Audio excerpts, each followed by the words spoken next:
We revere your word. Your word is powerful. And we do not underestimate the power of your word. Thank you, because the more that we listen to you, to your word, the more that faith comes into our heart. Thank you for opening the heart of every one of us, O Lord. Speak to us, Holy Spirit. Teach us. Guard your servant, Lord. Cover your servant as you use me as your mouthpiece. We give you glory in Jesus' name. Amen. Amen. All right, we can take our seats. Indeed, the word of God is powerful and must be revered.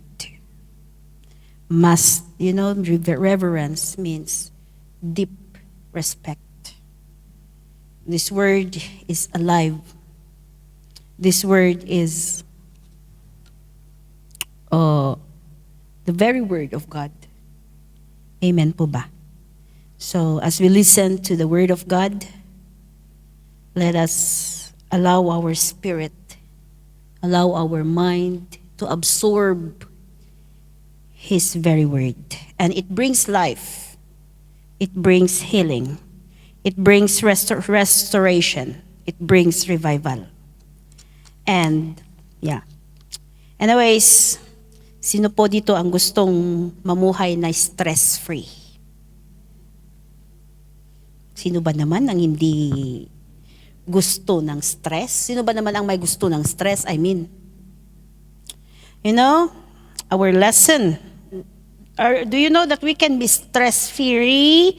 Ano ba yan? Stress-free in an environment or in a world like this? We can be stress-free. Diba, stress ang number one. Nurse kasi si Brother JC, kaya siya ang kwan ko.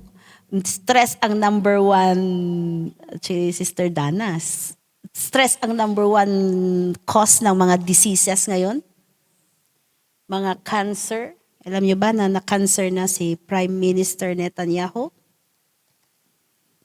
Na-stress. War. Kaya nung time na may AI na sinasabi nilang ganun, that could be possible. Because he was undergoing surgery pala. So the more na na-stress tayo, the more na hindi mo ma-enjoy, tatanda ang mukha mo, hindi mo ma-enjoy ang buhay mo, the more na na-i-invite ka ng sakit sa buhay mo. I praise the Lord. I went to see my doctor. And sabi na, okay pa naman ang blood pressure mo. Praise the Lord. Pero nagpa-blood test pa rin ako. Kasi baka sa, food. I believe it will not be because of stress.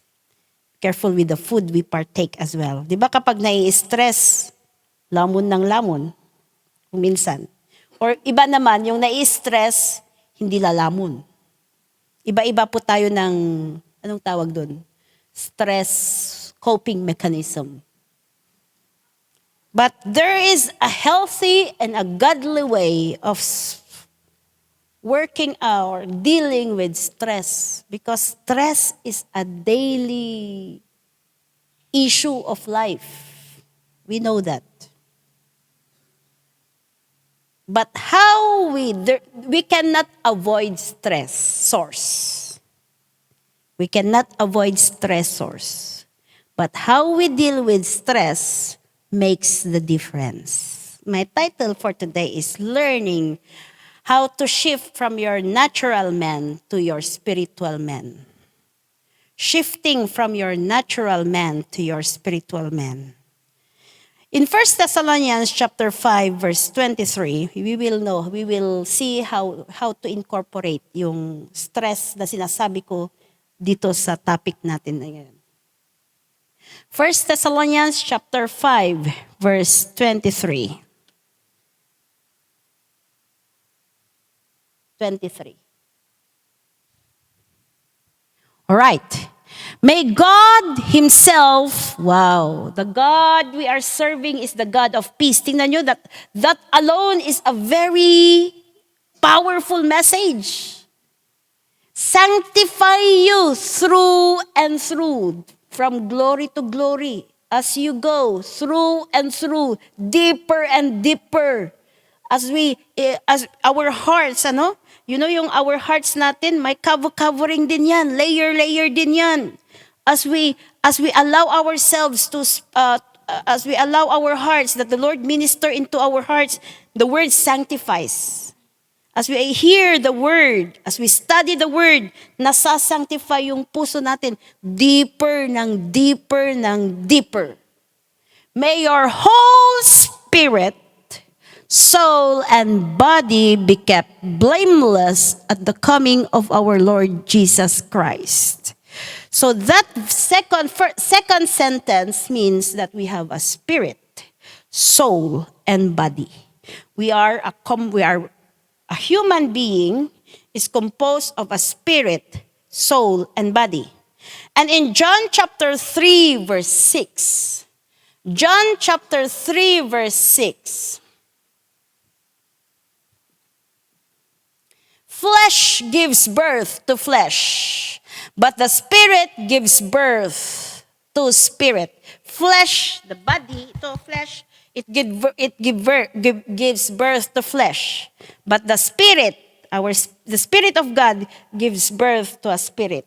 So it means there is a fleshly man. There is a fleshly man, or the natural man, and there is a spiritual man. Our lives, we can be natural. We can be operating in our natural man, and we can also operate in our spiritual man. So at birth, when our spirit, it will only comes to life when we receive Jesus Christ in our hearts. So, sorry again, pardon me if I am not in my proper shoes. When we receive Jesus Christ in our lives, our spirit man came alive. Instantaneous. Amen. Praise the Lord. It's very instant. But we have to take care of it. Amen po ba? And as we study the Word of God, as we continue with our spiritual journey in our lives, because when Jesus was not yet in us, we had all been living in our natural man. This is natural man, this is spirit man. We had all been living in our natural man. The way we react on things had been natural, flesh. The way we perceive things had been natural man. Our natural being. But now that we are Christians, we have been renewed, we have come alive. It's an option for you to continue to operate in your fleshly man or in your natural man, or you operate in your spiritual man. And para hindi ko nakuan, how to live in stress is to live in your stress-free. How to live to be stress-free is to live in your spiritual man. Huwag ko nang padalos-dalos. Is to live in the spiritual man. And we will understand why. So, Romans chapter 8, verse 5. Romans chapter 8, verse 5. It says, those who live according to the flesh, those who live according to this flesh, this natural man, have their minds represent our soul. Our soul is our mind, our emotions. Have their minds set on what flesh desires. Kung ano yung kagustuhan ng flesh. And remember that our flesh is the corrupted being. This is very exposed into evil. This is very exposed in the world, into worldliness. So, those who live according to the flesh have their minds. Nakafocus tayo dito sa flesh desires. But those who live in accordance with the Spirit, have their minds set on what the Spirit desires. And the Spirit desires peace. Diba? Pag stress-free is peace. Di ba? Kaya sabi ko, do you want to live in a stress? Do you want to be stress-free? So, the Spirit, God wants us to enjoy. In Jeremiah 29:11 alone, I would love you. Sabi, God says, I have a plan for you. Plans to prosper you and not to harm you. Plans to give you hope and a future. That is the will of God for us. But if we cannot attain that will of God in our lives, if we keep on staying in our natural man, we have to shift in our spiritual man. In verse 6, in Romans chapter 8, verse 6, the mind governed by the flesh is death. The mind governed. If we keep living in accordance to our flesh, death yan. It will result to death. We are pleasing what our flesh wants. It will result to death. I'm telling you. This is a warning for all of us to take care of ourselves so that we will not keep on living on flesh, the wants of our flesh, because it will lead to death. That is very clear, right? But the mind governed by the Spirit is life and peace. Hallelujah. Life, it means yung life is not just life in heaven, but even life here on earth. God wants us to enjoy our life here on earth. And enjoyment and satisfaction, the real enjoyment, the real satisfaction is not what the world offers. The world can offer you, anong pinakamahal na sasakyan ngayon? Sige nga. Ay, wala. Hindi ko ng mga sasakyan ang mga taga-south pala. Hindi na sila. Yeah. Because they're a spiritual being na kaya don't care.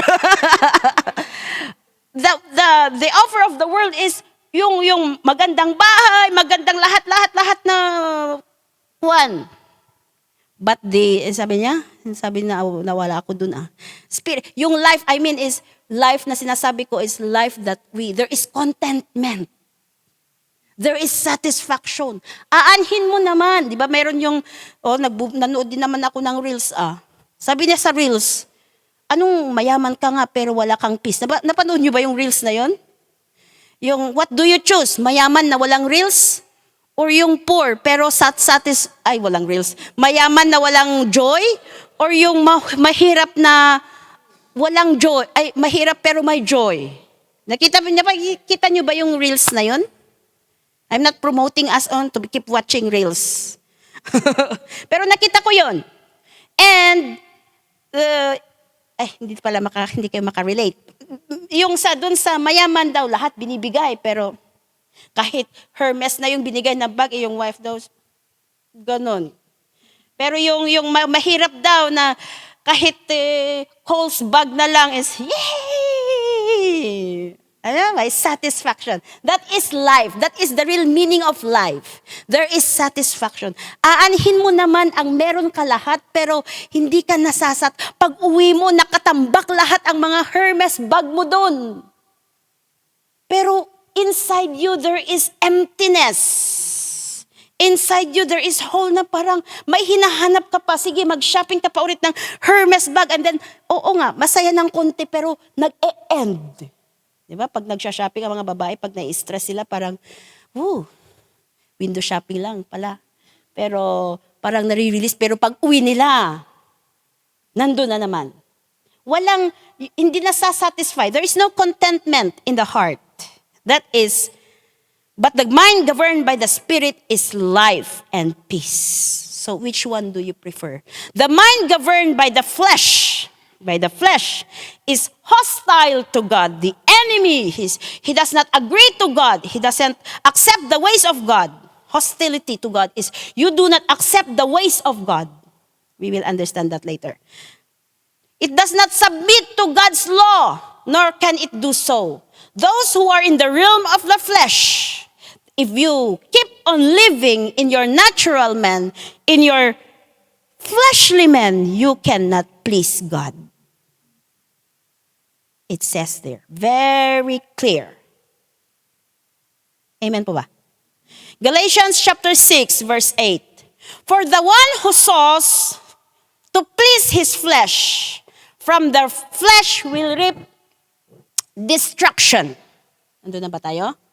Whoever sows to please the Spirit, from the Spirit will reap eternal life. So tayo, we can make our decision. Do you want to live in your flesh or do you want to live in your spiritual man? If you keep on investing your life, your time, your money, your everything, your talent in your flesh things, it will result into destruction. But if you invest them in your spiritual being, it will reap eternal life. That's why I am giving you the choice today. God has always been giving us the choice. Because even though God says, I want you, Jeremiah 29, to be accomplished in your life, I cannot force you to come into that. And we say that we have to live in a spiritual man, right? It's still a choice. So, it's a choice. Ngayon, Pastora, how can we live? How can we shift? Diba? Kasi sabi ko nga po, every day, you can make a decision every day to live either in your fleshly man, or your natural man, or on your spiritual man. Every day. When I learned about this, I said, I'm trying to declare upon waking up. I want to declare that today I will live in my spiritual man. Magandang paggising mo, I want to live in my spiritual man. Not on my natural man. What is the natural man ba kasi? Let's learn that. Number 1, hostile to God. There is hostility towards God. We dislike the ways of God. We do not agree with His words. We always oppose the will of God. No, Lord, because it's like this. Don't you know that in the Word of God, everything is talked here? There is wisdom in all the aspects of our lives here. The way we handle our time, the way we handle our relationship, the way we handle our talents, the way how we save money is all here. It's all here. It's just that we have our own way that we think. And sometimes it's so hard to give in to the ways of God because we are used with our own ways. And that is hostility to God. If we do not agree with the way of God, that is hostility, considered hostility to God.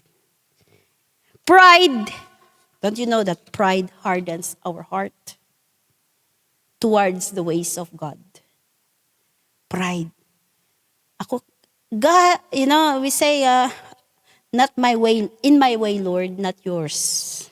God has His ways in all the aspects of our lives. Even the way we dress, the way we treat others, nandito lahat yan.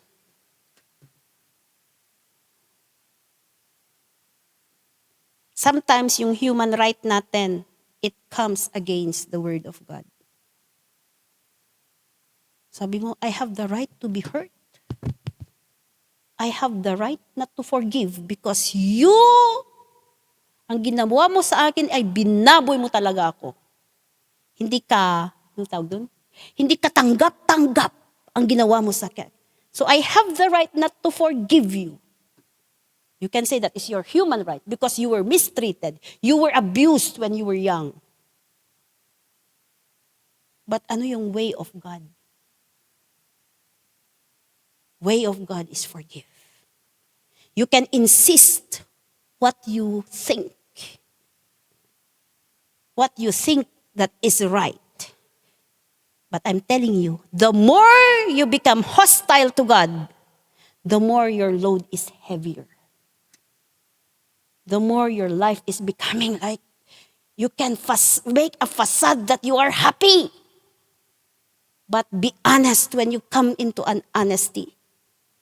And to see what is in your heart, you can see that there is something wrong. Because in every heart that has hostility towards God, there is something wrong in the heart. Pwede silang magtawa-tawa na to show that they are happy. Have you heard yung mga transgender?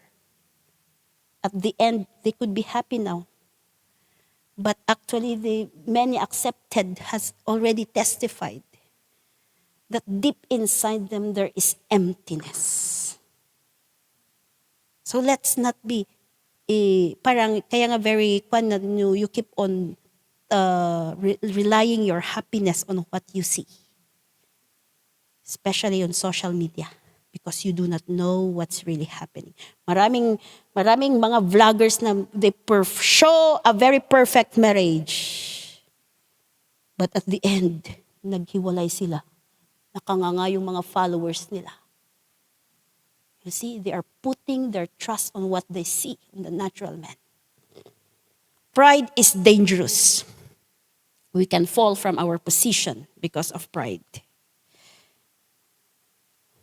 That is the natural man, hostility towards God. Number 2, sinful passions at work in man. When we are in our natural man, our sinful passion is at work at us. Romans chapter 7 verse 5. Romans chapter 7 verse 5. Do you know, brothers, for when we were in the realm of the flesh, the sinful passions aroused by the law were at work in us so that we bore fruit for death. When we were in the realm of the flesh, because right now, Paul is telling, this is for the believers, word for the believers. So he is expecting that the believers are not already in the realm of the flesh. But when we were there, the past tense, the sinful passion has been at work in us. And so that we bore fruit. Ano yung bunga niya? Death. So sabi niya sa salita ng Panginoon, put to death the desires of your flesh. Put to death the sinful passion. Put to death. Pwede ngayon, hindi ngayon, bukas. Or after, pwede ngayon, kasi minsan lang naman, pwede bang minsan bakit yung namatay ba, except kapag nag-resurrect na bubuhay, di ba? Pero kapag put to death, talagang patayin natin para hindi na mabuhay. Pwede po. Especially when it comes to addiction. Many things, it's so hard, Pastora. I went to AA. Alam mo yung AA? Alcohol Anonymous. And I finished all my courses, but still, I relapsed. Of course, wrong way. God, go to God. Not to all, of course, they could help you, but the main helper is God. Our main helper is God. I'm not saying that we don't, halimbawa yung mga AA or yung mga counseling, especially spiritual counseling, those are very important. Okay? So, if we want to be spiritual men, put to death the sinful passions. Number 3, if we are still in the natural man, the act of the flesh is working in us. Ano yung act of the flesh? Galatians chapter 5 verse 18.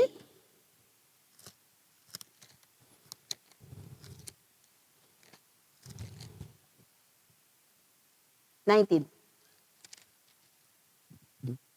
The acts of the flesh are obvious. Sexual immorality, impurity. Ano yung, alam na natin yan. We talk about sexual immorality kanina sa Sunday school.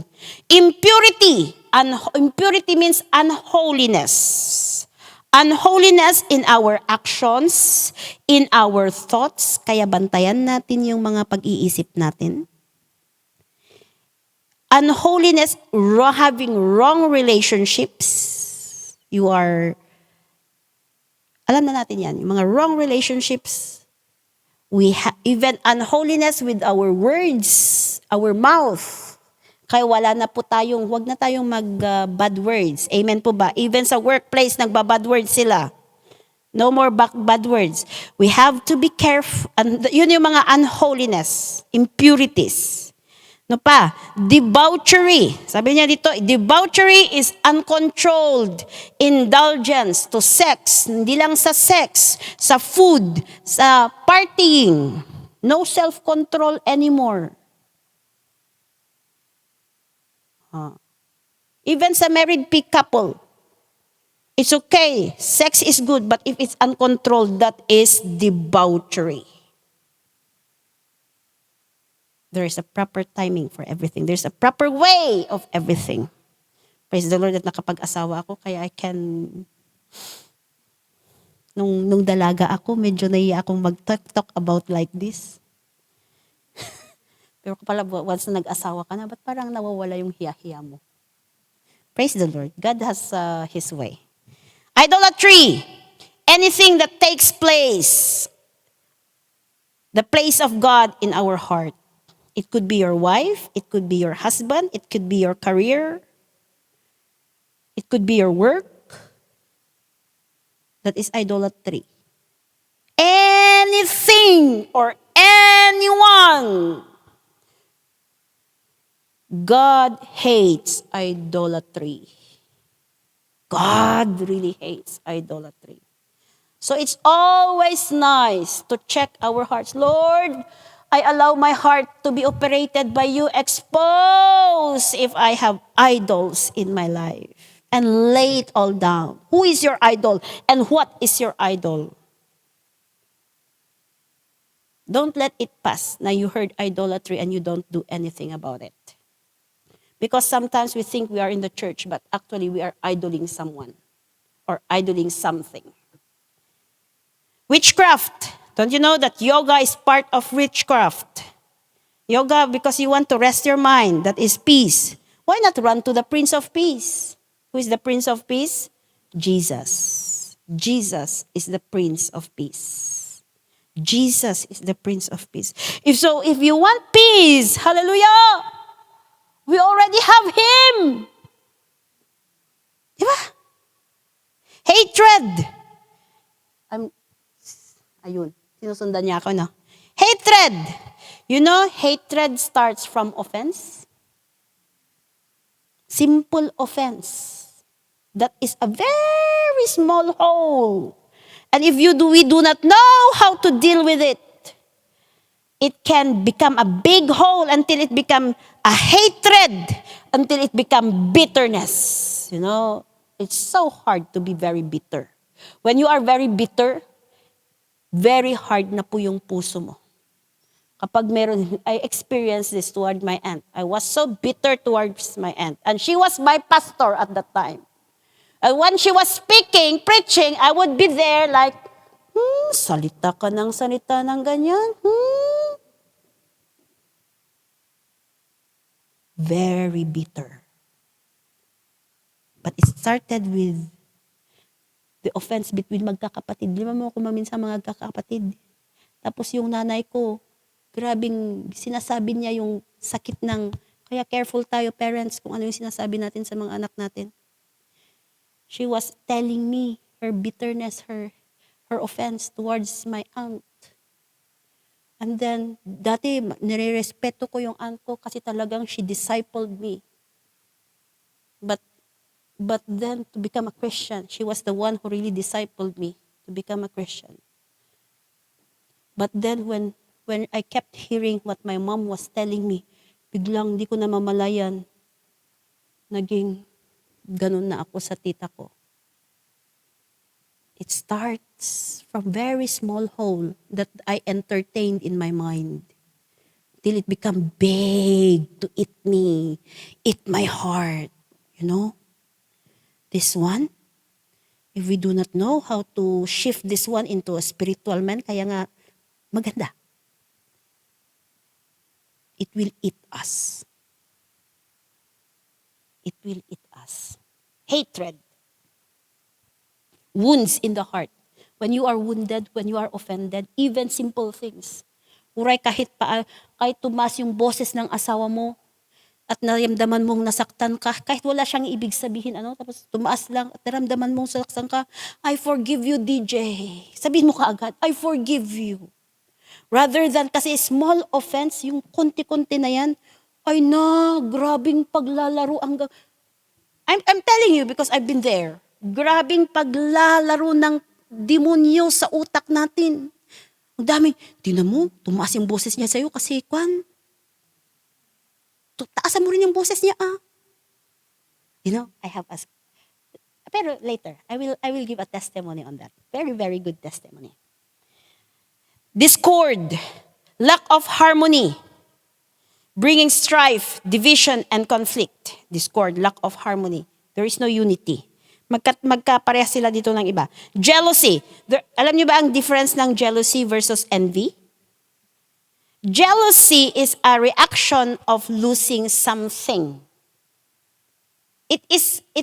Pwedeng kaya sa hindi na lang mag-asawa ang kwan ko. Si God, He is a jealous God. Because we are His, right? We are His and our worship is His.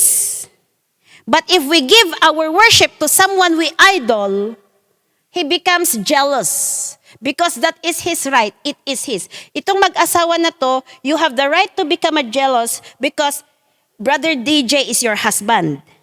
So he is hers. And if, I'm not going to say it, kapag yung isang mag-asawa may ginagawa, of course, busy-busy siya sa oras niya, na walang time sa asawa, that is, may right siyang jealousy. That is the feeling of jealousy. Okay? Ang envy, desiring of something you don't have. Desiring of something you don't have. Si Sister Ella, envy is, gusto kong sana may asawa rin ako. Kasi wala siya. Wala siyang asawa. So yung pakiramdam niya na, yun yung envy. Did we get the difference ng envy and jealousy? And, yun. So if nandun, pero may godly jealousy, there is a proper jealousy naman. Pero yung jealous ka na improper, ay delikado yan. That is yung selos ka na lang ng selos ka na lang ng selos, that is fleshly. Na walang basihan naman. Walang valid reason. Ang envy naman is, even in our calling, we are called in different callings and positions. Gusto ko yung anointing niya. Gusto ko yung anointing niya. Gusto ko yung anointing niya. No. God has given us different anointings. And we operate in accordance to the anointing that has been given us. We can desire for greater gift, for gifts. Pero yung gusto mo iba na yung tingin mo sa Kanya kasi gusto mo yung ginagawa na niya sa Panginoon, that is different already. That is envy. Amen. Fits of rage, yung sudden feeling of anger. Don't you know that fits of rage is the downfall of Moses? Kaya hindi siya nakapasok sa promised land. He led the Israelites, but he never entered the promised land because of his fits of rage. Makukuha natin yan mamaya. Ano pa? Selfish ambition, dissension. Dissension means disagreement that leads to quarrel. Different opinions. Alam nyo sa lasing kung minsan, marami silang dissension, Iba-iba yung opinion na, mamaya nagkarambulan na sila. That leads to quarrel. Faction, ito, creating a small group from a larger group. This is a larger group. And then si sister, yung isang kapatid, wag ko nang magsabi, kasi there's power in tongue, gumawa siya ng small group. By groups sila dun, na hindi kasali, tapos iba-iba, of course naman may group tayong cell group, that is okay. Pero yung gumawa ka ng cell group, like what Absalom did, be careful with the spirit of Absalom. The spirit of Absalom, the king at that time is King David, his father.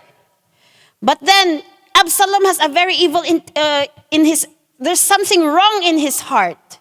That whoever comes to his father, and then, did the king grant your request?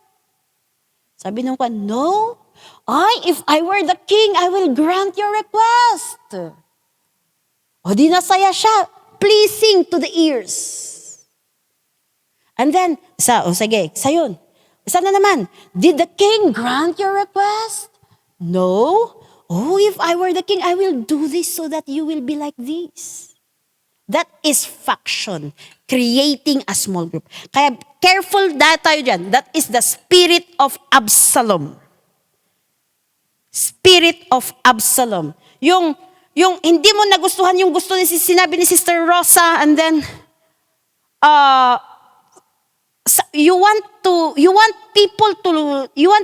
people, people to look up on you. So you will disagree.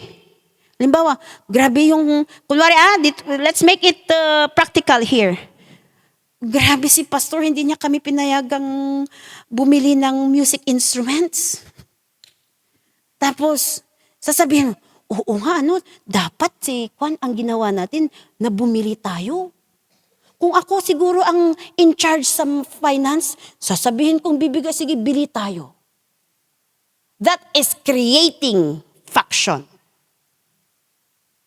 So be careful, especially if you are wounded and you say something to someone, tayong listener, be careful kasi we have that person na very wounded, she wants to receive an affirmation that would disagree yung sinabi ng someone who has wounded her. Diba sa mag-asawa, kung minsan kami mag-away sila tapos magsasabihin mo, yung asawa ko kasi, oo nga, yung mga lalaki kasi ganyan.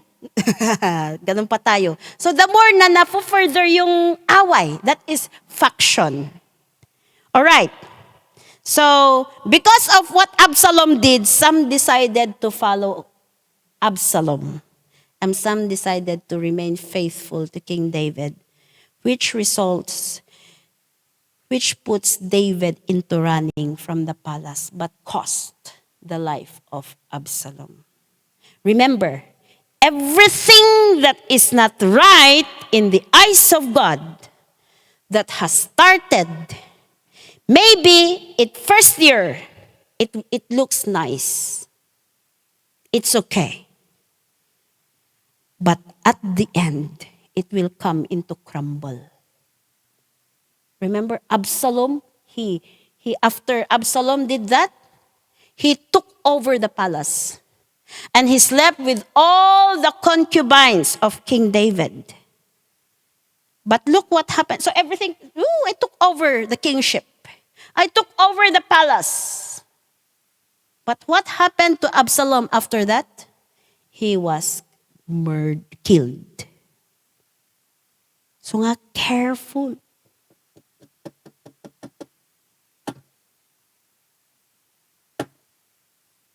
What is not right that has started? Kaya let's always check the motives of our heart. Praise the Lord. The Lord purifies our motives. Amen. Number, Drunkenness. Drunkenness is Noah's downfall. I don't need to quant. Orgies. It's like the same with debauchery. Uncontrolled indulgence to any activity. So, pwede na yung indulgence to shopping, indulgence to, Kaya na magsabi. Addiction. Indulgence to cellphone, indulgence to, Meron pa yan. Tapos na, malapit na tayong matapos.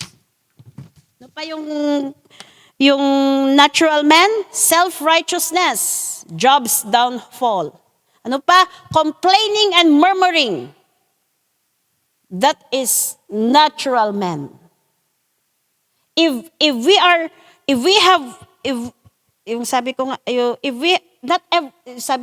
is one of my testimony.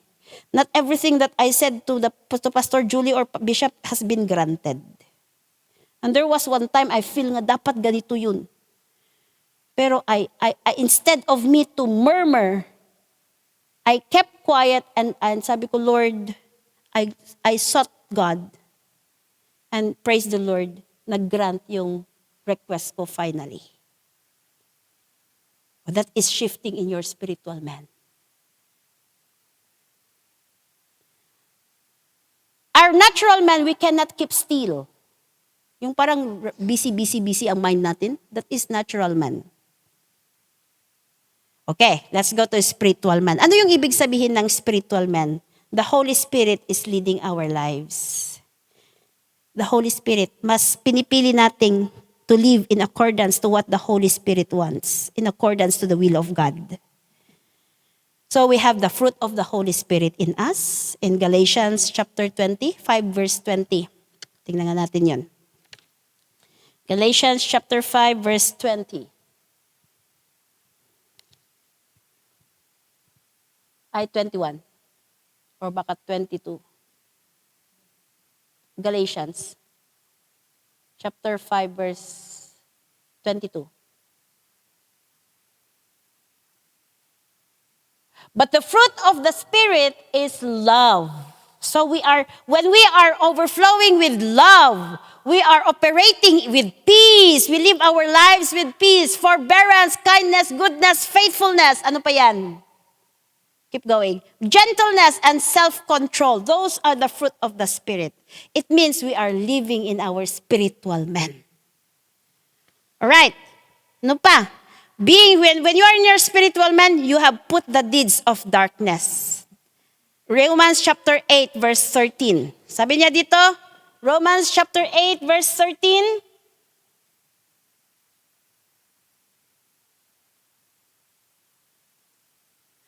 Therefore, brothers, verse 13. One more.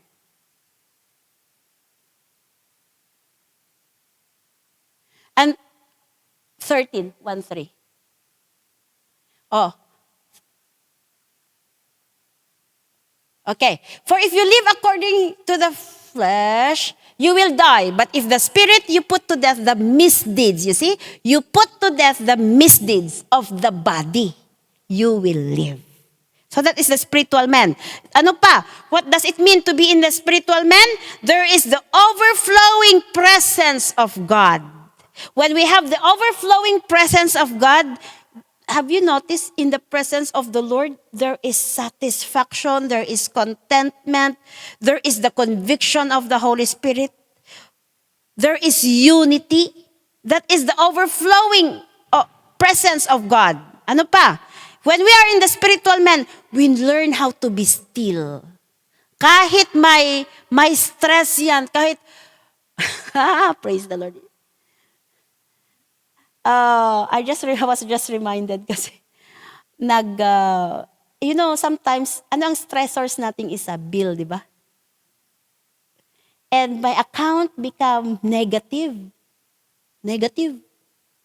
Kasi nag-automatic debit. Ang sabi ko, Lord, pag hindi ko to babayaran ngayon or bukas, macha-charge ako ng mahal na mahal. But sige, di ba I've learned nga to still my mind. And praise the Lord, biglang may nag-send. Sobra pa dun sa na-debit. Do we know how to steal? That is, instead na, paano na yan? Na-stress ka pa. You see? That is shifting in your spiritual man.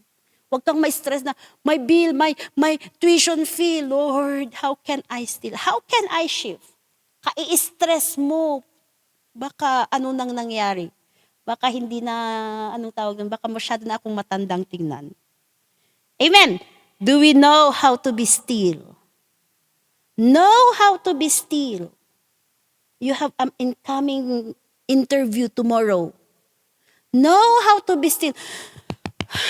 Baka sa hindi mo kai-still, what's your name? Di ba? Naranasan nyo ba yun? Nakakalimutan natin. Even those who are sharing, leading, praise and worship. Dito na lang natin gawin example. Leading praise and worship. Andun pa si Bishop. Andun pa si Bishop. Ay, nasya ko pang andun pa. Learn how to be still. Amen po ba? Learn. Kasi mai-stress ka lang. Shift to your spiritual man. Okay. Praise the Lord. How to shift? Oh, ito na. How to shift? Kasi sabi nga natin, spiritual man to. Natural man to. If we are here, if we are upon, of course, situations come. How should we shift from natural man to spiritual man? Number 1, have the heart of humility. Have the heart of humility. In humility kasi, we deny our own power. We deny our opinion. We deny our own wants. We say, not my ways, Lord, but yours alone, your ways alone. God knows the best. God knows. Nag-agree siya? God knows the best. Yes, I agree. Sabi niya. Ano yun? Parang first time kong, alas 12. First time kong narinig yun, Tingnan nyo si Jesus. He was in the middle of suffering, He was in the middle of suffering. He was in the middle of suffering.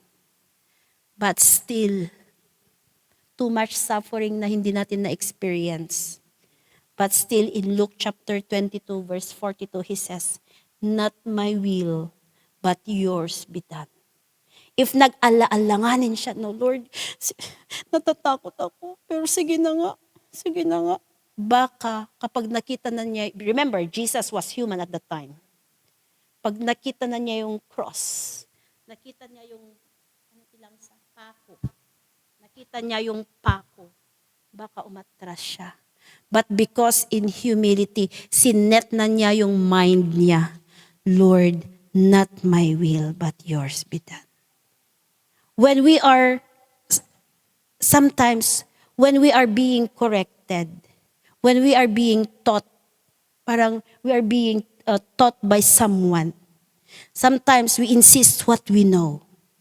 But when we lay down, the more you insist our own strengths, our own opinion, our own wants, mahirap. Parang you are creating fiction. You are creating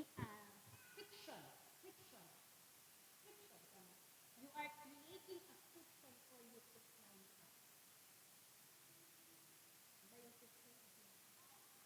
But the moment you lay down your own opinion, your own way, and allow God,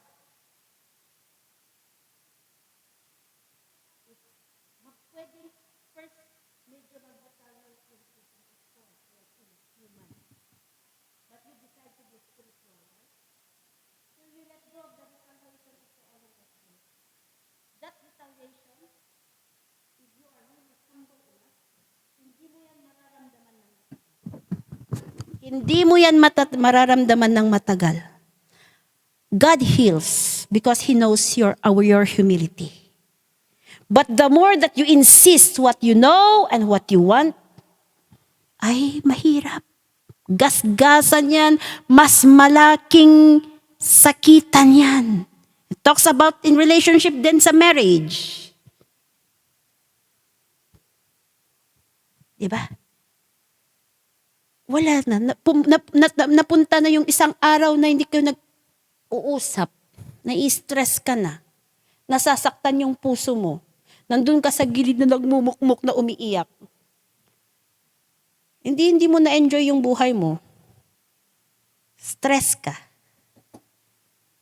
That is one way to shift from flesh to spiritual. Amen po ba? You know, may experience kami ni Pastor. Ewan ko ba, there was an argument. And then sabi ko, sige na, maiwan na ako. Ikaw na lang ang pumunta. Or pili ka, ikaw ang pupunta or ako? Basta one of us will go and one of us will stay. And then tahimik lang siya. As usual. Tahimik lang siya. Pero nakikita mo yung mukha niya na, kwan. Sabi ko, this is very childish of me. Alam mo ang ginawa ko? The more na sinasabi ko, sige pumunta ka at ako'y may iwan, the more na bumibigat yung pakiramdam ko. Di ba? Na-experience niyo ba yun? The more na bumibigat. Pero nung sige na nga, magbag na lang ako, nilagay ko yung Bible ko. Maglilid pa siya, ako yung preacher. Lagay ko na yung bag ko. Sige na, tara na. The moment na lumabas kami, parang may very heavy na umalis. Sabi ko, bakit ko pa kasi pinatagal? Na late tuloy kami, nakakahiya, pastor na late. Humility. I know people can relate with me. And then on my way, ang sarap-sarap ng hilik niya kasi ako yung driver. Tapos ako, Lord, forgive me, forgive me, forgive me, forgive me. The Lord was speaking to me. That is how. And then we went home na. We enjoyed the fellowship with the brethren. We went home na maganda. Oh, we enjoyed the Saturday, Sunday. Maganda. That is shifting. Kesa yung nag-away kayo ng 3 days na hindi nag-uusap. Kailangan mo ng pera, pwede bang pa-transfer? Hindi mo masabi-sabi kasi mauunang kang magpapakumbaba. Nag-agrabyo ka ba? Sister Laika, pwede bang pahiram ng 500? Ibigay ko kapag nag-ayos ng... Huwag mo nang sabihin, nag-ayos kami ng asawa ko. Bigay ko in 1 week. Nag-agrabyado ka pa. Di ba? And you know, marriage should be enjoyed. Even our relationship with one another should be enjoyed. But if patigasan tayo ng asawa nyo, ng puso mo, wala More, siguro yung anak nyo, ay na, alam nyo ba, maraming nadidepress kasi nakikita, mga bata. Kasi nakikita nila from the youth camp, you just don't know how they had been opening. And they are crying. We think that hindi natin nakikita, hindi sila affected. But they are crying their hearts because parents are not in good terms. Imagine as young as they are. Kala natin yung mga anak natin, di nila nakikita. Si Nathan nga nararamdaman niya yan. Very, how much more yung maraming how much more yung mga maraming na witness na. Kaya you always, if it happened already in the past, hug your children and I pray healing, healing, healing, healing in Jesus' name, healing. Kasi hindi natin alam, it can cause rebellion in the future. Amen. Heart of humility. Heart of humility. Heart of humility. Number 2. You know, isa pa pala dun sa pride. The more you stick on into your pride. Sabi ko nga, very important. I want us to make a very good illustration.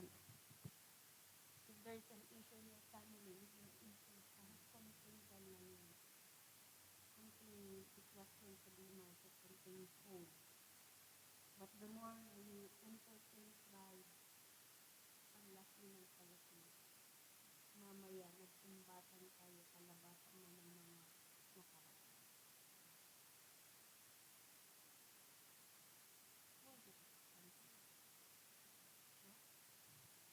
All right, number 2. How to shift from our natural man to spiritual man? I only have 3. WWP flaws. Number 1 is the heart of humility.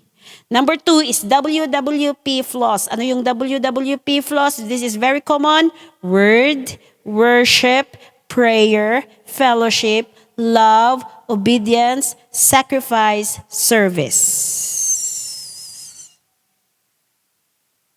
When we are this WWP floss, if we do this, not just on Sundays, don't just do you encourage yourself to bring yourself into the presence of the Lord. Di ba sabi natin, have you given birth to Judah? Give birth to Judah. Let's give birth to Judah in our daily lives. That is our praise. You know, if we always experience the presence of God, kapag may offense, kung minsan, that's okay, that's very light, that's okay. We are very easy to do that. Kapag may iniisip ka, Lord, hindi ka mararant. Biglang biglang dapat mong gawin na nakalimutan mo, hindi ka may stress. Kasi you are calmed. In the presence of the Lord, there is calm. There is peace. There is stillness. Amen po ba? Napansin nyo ba kapag WWP floss kayo, ang sipag-sipag nyo? Pero kapag wala kang WWP floss, parang ang hirap gumising sa umaga. Parang dumating na yung asawa mo, according to my experience to dumating na yung asawa ko, parang hindi pa maayos yung bahay. Kapag naging busy ka sa, other things, and minsan, diba? Pero if there is WWP floss, we are shifting ourselves from natural man to spiritual man. Very important. WWP floss. If you have WWP floss, may self-control ka, nagmamanifest yung spiritual man, the fruit of the Holy Spirit. Always bring yourself into His presence. The heart filled with gratitude. Learn how to be thankful.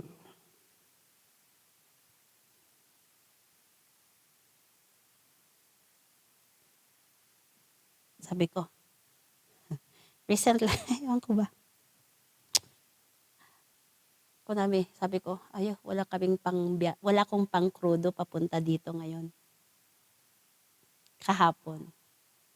Paano kayo makakapunta ng church? I'm sharing my testimony and then biglang, Pastora, I've sent your love gift. Oh, thank you. So may pang-crude. Alam mo yung my point here is, thank you Lord kasi I still plan to come. Kung minsan kasi yun yung mga kwan natin na nakaka-stress, But if we have that, thank you Lord kasi may pang-crudo. Thank you Lord, may pangbayad ng bill. Thank you Lord, may ganito, may ganito, may ganito. If we thank, there's power in thanking. A thankful heart opens the blessing, the doors of blessing. A thankful heart. Pero kapag nag-stress ka agad, nag-murmur ka na, paano kaya? Kaya, even though, kung minsan, practice, or practical, I want to find a practical one. Practice, na late yung isa. Siya pa yung may hawak ng susi. Ano makapakiramdam ninyo? Diba kung minsan, ano ba yan? Ganun. Pero, I choose to be grateful. At least, hindi ka pa nagalit, hindi ka pa napagsabihan mo pa na, okay lang yan. Pero don't tolerate. Next time, be early. Di ba? Kesa yung, pagdating niya na stress ka, paano yung susi? Mamaya, wala nang joy sa nag-practice. Di ba? Amen po ba? Shifting from natural man to spiritual man. I'm not saying I'm perfecting this, But praise the Lord, ang daming nabawas na stress sa akin because of that. Lastly, godly thinking. We need to train or discipline our mind. Amen po ba? Godly thinking. Godly thinking. Sabi niya sa Philippians chapter 4, verse 8. Philippians, very important po to. The power of the mind. If you want to keep being always in the spiritual man, you have to command your soul. The soul is the will. The soul, si David, nung he doesn't feel like praising God, kinumand niya yung soul niya para mag-praise sa Panginoon. In Philippians chapter 4, verse 8. Philippians chapter 4, verse 8. Finally, brothers and sisters, whatever is true, kung ano yung totoo, isa-isahin natin. Hindi po totoo yung assumption. Hindi po totoo kung minsan yung sinabi ni yung second hand na nagsabi sa'yo. Whatever, kaya di ba maraming namamatay dahil sa maling akala? Whatever is true. Kaya alam mo nun, na-save ako nun, natutunan akong wag na nga akong mag-assume. Hanggat hindi niya sinasabi, sige nga, wag na lang akong mag-assume. Na-save ako ng marami. Alam mo, may isa akong experience dito. I shared something. Ito, very kwento. I shared something on the Word of God. And then we worship. And then sabi nung kasama ko si Pastora Julie nun, may sinabi siya dito na after nag-worship kami. Bakit may sinabi siya dito? Alam mo yung parang biglang nag-assume yung thinking ko nga, mali, parang nailagay sa isip ko, parang mali yung sinabi ko daw. Sa preaching, sa shinare ko. So, anong mali doon? Nag-iisip, ano kayang mali doon? Hindi na ako naka-worship. Kasi nag-iisip, anong mali? Anong mali? Wala naman ako mayroon ba akong, kasi parang, yun yung, during worship, tinake hold ni Pastora Julie. And then just release, parang, pero ewan ko ba, bakit ganun yung naisip ko? And then, natapos yun na I fought talagang hindi. I don't believe. Pero talagang mahirap ikalabanin. Nung sumakay na kami sa sasakyan, sabi niya, Pastora Bell, the word was so good. Ang ganda.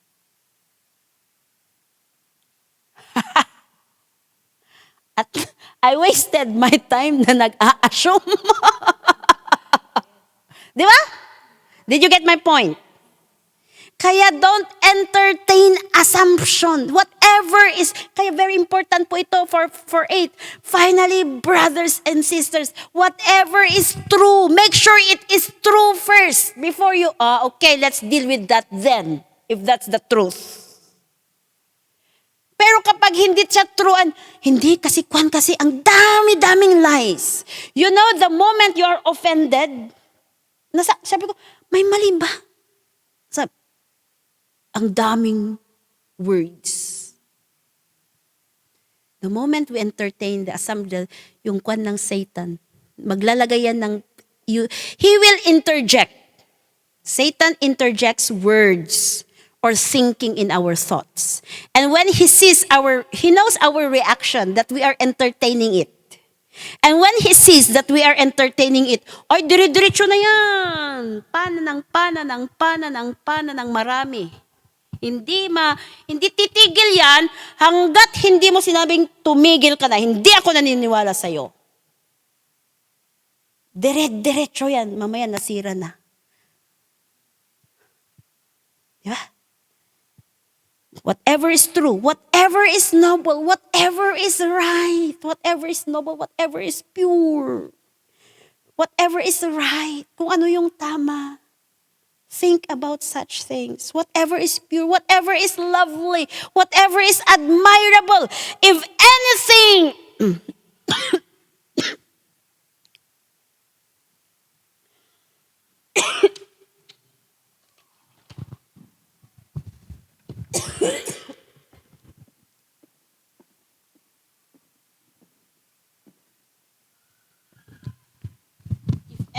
is praise excellent or praiseworthy. Think about such things. Dun daw ang isipin natin. Amen po ba? You know, if we learn how to discipline our wandering mind, even praise and worship, di ba nagwawander din ang isip natin? Even preaching, nagwawander. But we always try to bring them back to focus. Think about such things. Don't suffer. Don't make yourself suffer because you are not thinking what is true. You are not thinking what is noble, what is right, what is pure, what is lovely, whatever is admirable. Kaya pati yung mga negative things ng bawat isa sa atin, let's not focus on that. We see and, sabi ko nga, if I see a weakness of a leader, I would say, thank you, Lord, that I see her weakness. It only means that she is not perfect and she needs my prayer. Kasi hindi maiwasan na makikita natin ang mga weakness ng mga leaders natin. Noon, complain ako ng complain noon, pero sabi ko, this is not the will of God. How will I convert this kaya into... Kasi mararamdaman mo yun, di ba? Mararamdaman mo. Pero how will you shift to your spiritual man? I've said, thank you because I saw her weaknesses. It means that she is not my focus. She is not the foundation of my faith, but God. At least na-experience ko yung weakness niya. And, ang ganda. It did not affect me. It does not affect yung sometimes kung nakikita natin yung negative, yung preaching it can affect. Na isa-separate ko na yung personal from the office. Amen po ba? Lastly, be careful during the verge of emotions. The voice of Satan is very strong. Be careful kapag verge, high peak ng emotion mo, the voice of Satan is very strong.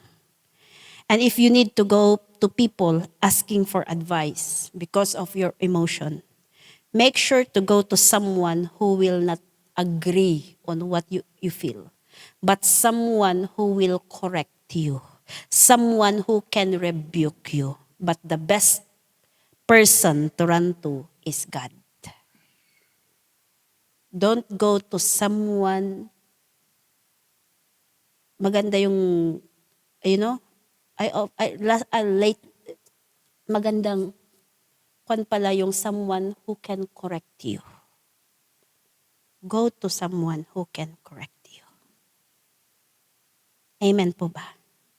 Probably someone who does not correct you, very pleasing. It agrees with what you feel. But were you straightened up or still crooked? Did we get the points? Shifting from your natural man to your spiritual man? Shift from your natural man to your spiritual man. If this is the case, if we learn to practice this, our relationship with your wife, husband, the way we deal with stressors, it will be better. And lastly pala, when you face difficulty in life, when you face trials and testings in life, take it as a challenge for growth. How you view yung trials and testings mo, even sa workplace, take it as a challenge of growth. It is not something that would impede you, something that would make you feel intimidated, but something that, take it as a challenge for growth. There was this one pastor. He told me, Pastora, This person is complaining because is not complaining. She told me that we are not growing. And I feel hurt. Sabi ko, you take it as a challenge. If you're not growing, then do more. You take it as a challenge. Don't accept that you are not growing. You take it as a challenge and rise up and go, go, go. Huwag yung, ay, oo, masaktan ka lang.